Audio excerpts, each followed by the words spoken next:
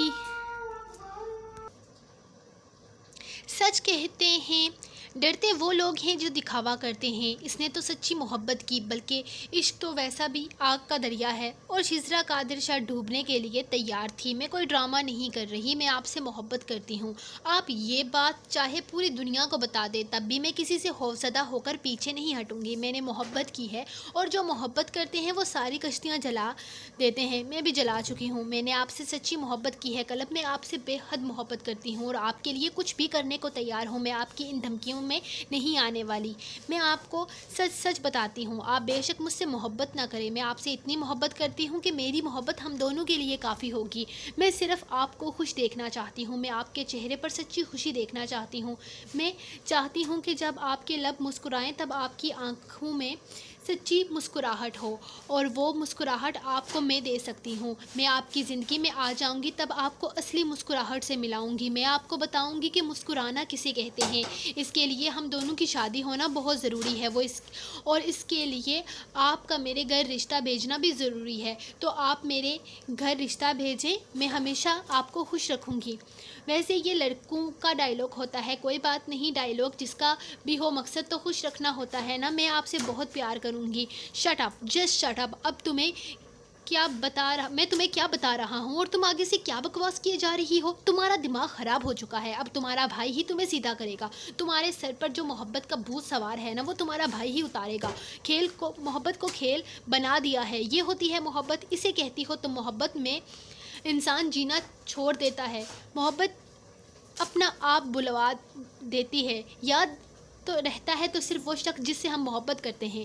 یہ اپنے بچپنے کو، اس گیم کو تم محبت کا نام دے رہی ہو، یہ محبت نہیں۔ محبت انسان کو کہیں کا نہیں چھوڑتی۔ محبت میں انسان اپنے آپ کو آئینے میں اکیلا نہیں دیکھ سکتا۔ پل پل کسی کی یاد میں مرنا کیسا ہوتا ہے جانتی ہو تم محبت کرتی ہو؟ وہ تنفر سے سر ہلاتا اٹھ کر کھڑا ہوا۔ اس کے سامنے مزید وہ کوئی بات نہیں کرنا چاہتا تھا، اس کے سامنے رہنا ہی نہیں چاہتا تھا۔ اس لڑکی کے پاس دماغ نام کی کوئی چیز تھی ہی نہیں، نہ جانے کس وہم کو اس نے محبت کا نام دے دیا تھا۔ ایک منٹ رک جائیں، محبت کو کوئی کھیل نہیں بنا سکتا۔ وہ اپنی محبت کو اور میں اپنی محبت کو محبت کہتی ہوں۔ قلب صاحب، صحیح کہا آپ نے، محبت میں انسان اپنا آپ بھلا دیتا ہے، یاد رہتا ہے تو صرف وہ شخص جس سے وہ محبت کرتا ہے۔ یہی تو میرا حال ہے، آپ کے علاوہ مجھے کچھ یاد ہی نہیں رہتا۔ میں آپ کے ساتھ کوئی گیم نہیں کھیل رہی، اور نہ ہی میں نے کبھی کسی کھیل کو محبت کا نام دیا ہے، لیکن وہ محبت ہی کیا جو انسان کو کہیں کا چھوڑ دے۔ میں بھی محبت کے آئینے میں اپنے آپ کو آپ کے عکس کے ساتھ دیکھنا چاہتی ہوں۔ یہ میری محبت کی شدت ہے کہ آپ آئینے کے سامنے میرے ساتھ ہوں یا نہ ہوں، لیکن میں آپ کو تصور کرتی ہوں۔ پل پل کسی کی یاد میں مرنا محبت نہیں ہوتی، بلکہ پل پل کسی کے ساتھ جینا محبت ہوتی ہے۔ اسی لیے تو میں آپ کے ساتھ جینا چاہتی ہوں۔ محبت میں مرنا نہیں، جینا معنی رکھتا ہے۔ کسی کے پیچھے اپنی زندگی برباد کر دینا، ہر وقت چہرے پر اداسی رکھ کر اپنے آپ سے بڑے لوگوں کو تکلیف پہنچانا، اگر محبت ہے تو میں اس محبت کو نہیں مانتی۔ اگر یوں اداس رہ کر، پریشان ہو کر آپ کرن صاحبہ کے لیے اپنی محبت کا اظہار کر رہے ہیں تو معاف کیجیے گا، یہ محبت نہ ہوئی، دکھاوا ہوا۔ قلب صاحب، آپ دکھاوا کر رہے ہیں کہ آپ کو کرن سے محبت تھی، جبکہ آپ کی محبت تو اسی دن ختم ہو گئی جس دن وہ آپ کو چھوڑ کر گئی تھی۔ آپ نہیں کرتے اس سے محبت، اگر کرتے بھی تھے تو وہ محبت اب مٹ چکی ہے، کہیں مر چکی ہے، اسے دفنا دیں، اسے اپنے ساتھ چلنے پر مجبور نہ کریں۔ یہ محبت صرف آپ کو تکلیف دے گی اور کچھ بھی نہیں، لیکن میری محبت آپ کو خوشیاں دے گی۔ یہ میرا کوئی دعویٰ نہیں بلکہ مجھے یقین ہے۔ میں جانتی ہوں کہ میں آپ کی زندگی کو خوشیوں سے بھر دوں گی، کیونکہ آپ کو خوش دیکھنا اب سے میری خوشی بن چکی ہے۔ میں آپ کے ساتھ اپنی زندگی گزارنا چاہتی ہوں۔ میں آپ کو اتنا چاہتی ہوں کہ اگر آپ مجھے نہ ملے تو آپ کی یاد میں پل پل تڑپنے کی بجائے مرنا پسند کروں گی۔ اور یقین کریں اس بار میں کوئی دھمکی نہیں دے رہی، میں سچ کہہ رہی ہوں۔ اگر آپ نے میری محبت سے انکار کیا نا تو میں ہر حد پار کر جاؤں گی، میں مر جاؤں گی۔ شاید جیتے جی آپ کو میری محبت پر یقین نہ آئے، لیکن میرے مرنے کے بعد آپ کو میری محبت پر یقین ہو جائے گا۔ وہ اس کی آنکھوں میں آنکھیں ڈالی اتنے یقین سے کہہ رہی تھی کہ کلب اسے دیکھ کر پھر سر جھٹک کر مسکرا دیا۔ اس طرح کی دھمکیاں بہت ساری لڑکیاں دے چکی ہیں مجھے۔ یہ نہ ہو تم خودکشی کر کے مر جاؤ یا اس طرح کی دھمکیاں بہت ساری لڑکیاں مجھے دے چکی ہیں، میں خودکشی کر کے مر جاؤں گی، میں اس طرح مر جاؤں گی، لیکن آج تک کوئی لڑکی مری نہیں۔ ٹرائی کرو، ہو سکتا ہے کہ میں تم سے شادی پر مجبور ہو جاؤں۔ جیسے اسے چیلنج کر رہا تھا، میں مذاق نہیں کر رہی کلب، وہ بے حد سیریس تھی۔ ہاں تو ثابت کرو کہ تم مذاق نہیں کر رہی، محبت کرتی ہو نا مجھ سے، میرے لیے کچھ بھی کر سکتی ہو، ہر حد پار کر جاؤ گی تو مر کے دکھاؤ۔ ہو سکتا ہے میرے دل میں تمہارے لیے کوئی نرم احساس پیدا ہو جائے۔ ان دھمکیوں سے تو میں تم سے امپریس ہونے سے رہا۔ اس کے چہرے پر مسکراہٹ تھی، آنکھوں میں عجیب سی چمک تھی، وہ بس اسے دیکھ کر رہ گئی۔ اس وقت وہ یوں ہی دلکشی سے مسکراتا کتنا پیارا لگ رہا تھا کہ شزرا کا دل چاہا کہ وہ بس اسے دیکھتی ہی رہے۔ آئی لو یو کلب، میں آپ کے چہرے پر یہی مسکراہٹ دیکھنا چاہتی ہوں۔ اگر میری موت کی خبر آپ کو اتنی خوشی دے گی نا تو یقین کریں آج ہی آپ کو میری موت کی خبر مل جائے گی۔ وہ اس انداز میں بولی کہ وہ کہکا لگا اٹھا۔ میں بے صبری سے انتظار کروں گا اس خبر کا۔ وہ ٹیبل سے اپنی گاڑی کی چابی اور موبائل اٹھاتا، کافی کی پیمنٹ کرتا اس کی نظروں سے اوجھل ہو چکا تھا۔ وہ کتنی ہی دیر بت بنی کھڑی اسے دیکھتی رہی، تو اب اسے اپنی محبت کا یقین دلانے کے لیے یہ انتہائی قدم اٹھانا پڑے گا۔ اس کے چہرے پر ایک پرسرار سی مسکراہٹ آئی، وہ ریلیکس ہو کر واپس بیٹھ گئی تھی۔ تو آپ کو اس طرح میری محبت پر یقین آئے گا کلب، تو ایسے ہی صحیح آج آپ کو میرا ہونا ہوگا یا پھر میں ہمیشہ کے لیے اس دنیا سے چلی جاؤں گی۔ سو گائز یہ رہی آپ لوگوں کی ایپیسوڈ۔ میں 30 منٹ کی ریکارڈنگ کرنے والی تھی اور میرے خیال میں نے 40 منٹ کی کر لی ہے۔ تو یہ رہی آپ لوگوں کی ایپیسوڈ۔ لائک کر دو یار، میں ایسے بولتی ہوں نا تو مجھے لگتا ہے میں نے توتلی ہو جانا ہے آپ ریکارڈنگ کر کر کے، تو جلدی سے آپ اس کو لائک کرو۔ اور میں تب تک اپنے نیکسٹ ناول وحشت جنون کی ایپیسوڈ لکھ رہی ہوں، تو وہ بھی آپ کو ملے گی تقریباً رات کو 12 بجے کے بعد جب ملتی ہے۔ تو ملتے ہیں نیکسٹ ایپیسوڈ کے ساتھ، تب تک کے لیے اپنے کو دے اجازت، دعا میں یاد رکھیں۔ اللہ حافظ۔